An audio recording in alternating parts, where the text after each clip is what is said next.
साथियों से, हमारे मित्रों से, बच्चों से एक बाहुबली ने कहा कि भाई तुम्हारी हैसियत क्या है, तो मैं उनसे ये कहना चाहता हूँ कि अभी भी उनको अपनी हैसियत पता चली या नहीं पता चली, और अगर नहीं पता चली हो तो बता दें, और भी कोई मन में गुमान हो तो वो भी दूर कर दें, ठीक है। और आइंदा कोई भी नेता एक बात समझ ले, ये बात मैं हमेशा कहता हूँ कि हमसे हमारी हैसियत पूछने की कोशिश करोगे तो आपकी हैसियत कहीं लायक नहीं रहेगी।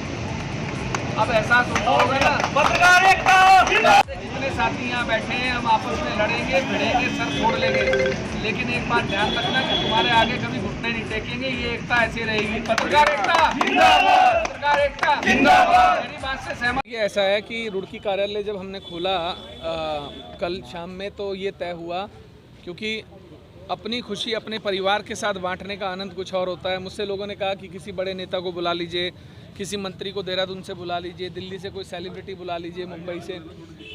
मैंने कहा मेरे सेलिब्रिटी तो मेरे पत्रकार साथी हैं, क्योंकि जब भी हम विपदा के समय में रहे, कोई भी परेशानी रही हो, और सबसे बड़ी बात मैं रुड़की के मीडिया का आभार प्रकट करना चाहता हूं, क्योंकि जितना प्यार आप लोगों ने मुझे दिया, इतना प्यार मुझे किसी शहर में मिला नहीं।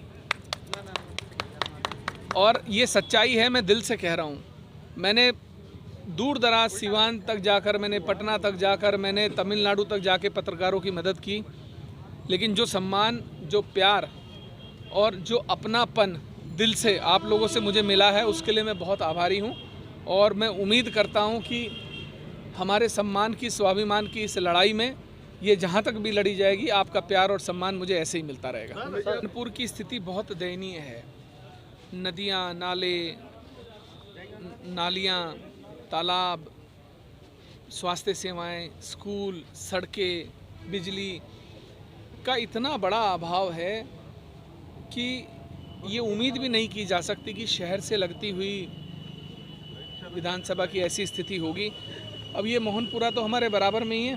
आप पीछे देख लीजिए, जिस तालाब को वो कहते थे कि हम घूंट भरकर पी जाएंगे, वो घूंट आज तक नहीं पिया गया। वो तालाब वहीं का वहीं अपनी हालत के ऊपर रो रहा है, और लोग भी रो रहे हैं, क्योंकि हर 4 गलियों के बीच में एक तालाब है। घर का सब जो मल मूत्र निकलता है वो सब उसी में जाता है, वहीं बच्चे खेलते हैं।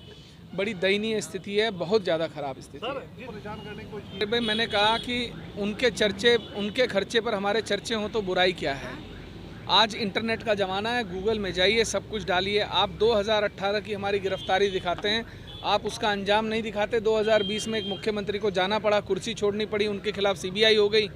माननीय उच्च न्यायालय ने हमारे खिलाफ दर्ज की गई एफआईआर को खारिज कर दिया, और हम लोगों को हमें कितना बड़ा सम्मान प्राप्त हुआ कि किसी एक पत्रकार की मुहिम के चलते, कि आपने कभी इतिहास में सुना है किसी सिटिंग सीएम के खिलाफ माननीय उच्च न्यायालय से सीबीआई हुई हो किसी एक आदमी के संघर्ष के चलते?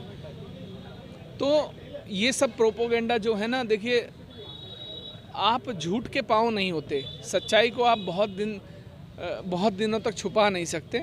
और आप सब मेरे पत्रकार साथी मेरे साथ हैं, और मैंने पिछले 20 सालों में जो उत्पीड़न झेला है, जो यातनाएं झेली हैं, जो मानसिक तनाव झेले हैं, ये कुछ भी नहीं है।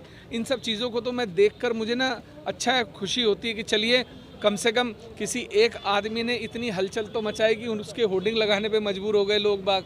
वो तो ये कहते थे कि हमारी सल्तनत है, हम राजा हैं, और ये जो हमारे गुलाम हैं, और मैं बाहुबली हूँ, मैं किसी से डरता नहीं हूँ। अब आप देखिए, मेरे पत्नी के खिलाफ उन्होंने एक फर्जी तहरीर दिलवाई अपने दाबकी के एक आदमी से। आप लोगों को एक किस्सा मैंने अभी बताया नहीं। ये तहरीर दिलाई कि साहब हमारी गाड़ियाँ हूटर बजाती हुई जा रही थी, एक व्यक्ति बाहर निकला और उस आदमी को नहीं पता था गाड़ियाँ जा रही हैं, तो पुलिस की जिप्सी रुकी और रुककर उस आदमी को थप्पड़ से मारा गया। तो कृपया करके इनकी पुलिस सुरक्षा वापस ले ली जाए। ये देखिए, इसको कहते हैं मानसिक दिवालियापन। इसमें भी करारा जवाब मिलेगा, और जो भी ये षड्यंत्र करने की कोशिश कर रहे थे मेरी पत्नी के खिलाफ, उनको मैं ऐसा जवाब दूंगा कि वो जीवन भर याद करेंगे कि किससे उलझे थे हम। माफ़ी मांग ली हैं जिन्होंने अपने वीडियो जारी कर दिए हैं। उन्होंने कहा है कि ये प्रायोजित था, हमें इसकी जानकारी नहीं थी, सोशल मीडिया से हमारे फ़ोटो लेकर किया गया है। तो मुझे लगता है कि क्षमा बड़न को चाहिए, छोटन को उत्पात, तो हमें क्षमा कर देना चाहिए, कोई बात नहीं। लेकिन आज भी अपने आप को 30 मार्का समझ रहे हैं, उनको सबक सिखाया जाएगा। कानूनी प्रक्रिया शुरू कर दी गई है और इनको पता लगेगा कि कानूनी लड़ाई लड़ी कैसे जाती है, इनको अकल आ जाएगी। आप देखते जारी हो चुके हैं, नोटिस मिलने कहाँ जा रहे हैं अब तो। देखिए, ये कहा जा रहा है कि ये जितने भी लोग हैं ये सब एक विधायक के लोग हैं और हमारे पास कुछ ऑडियोज़ भी हैं जिसमें विधायक जी जो है बाकायदा बात कर रहे हैं कि यार हम होर्डिंग, किसी ने उनसे कहा कि होर्डिंग नहीं लगाए जा सकते, ये आपत्तिजनक है, इसका कंटेंट ठीक नहीं है। तो विधायक जी ने उनसे कहा कि यार क्यों नहीं लगाए जा सकते, तो हम कहीं और लगा देते हैं। इस तरीके की ऑडियो हमारे पास है, उस समय आने पे जारी करूँगा।